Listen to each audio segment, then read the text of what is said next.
So let's see the question. The question states that when a slow moving neutron is bombarded on the uranium, it will form this reaction and produce the amount of energy. So the fission reaction approximately release the 200 mega electron volt. So fission कितना release करता है 200 mega electron volt. If 200 mega electron volt is released in the fission for a single nucleus of 235, means this energy released per fission for the single nucleus of 235. The fission which are required to produce power of 1 kilowatt is, so 1 kilowatt power generate करने के लिए हमें कितना means कितना fission reaction हमें करनी पड़ेगी.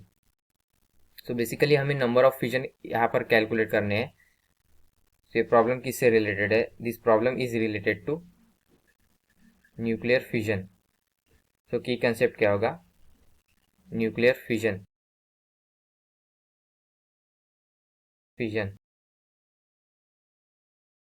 सो हमें फाइंड आउट करना होगा कि 1 किलोवाट के लिए हमें कितने फिजन लगेंगे.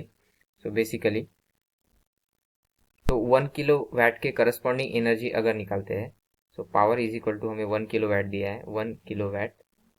सो 1 किलोवाट मीन्स 100 वाट का joule per second. Kilowatt means into 10 to the power 3 means 1000, therefore 1000 joule per second. And the corresponding energy of this, corresponding energy, उसके करस्पॉन्डिंग एनर्जी कितनी होगी? 1000 joule. Energy will be 1000 joule. So इतनी energy के लिए हमें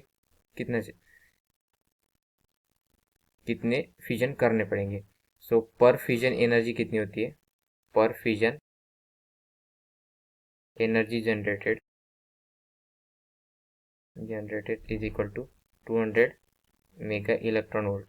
सो 200 mega electron volt को अगर हम जूल पर सेकंड में कन्वर्ट करें तो सो 200 into 10 to the power 6 into 1.6 into 10 to the power minus 19 joule. So this will become 3.2 into 10 to the power minus 11 joule. So इतनी एनर्जी पर फिजन प्रोड्यूस होगी. सो अगर सपोज करो इतनी एनर्जी पर फिजन प्रोड्यूस होगी, so number of fission for 1 kilowatt will be,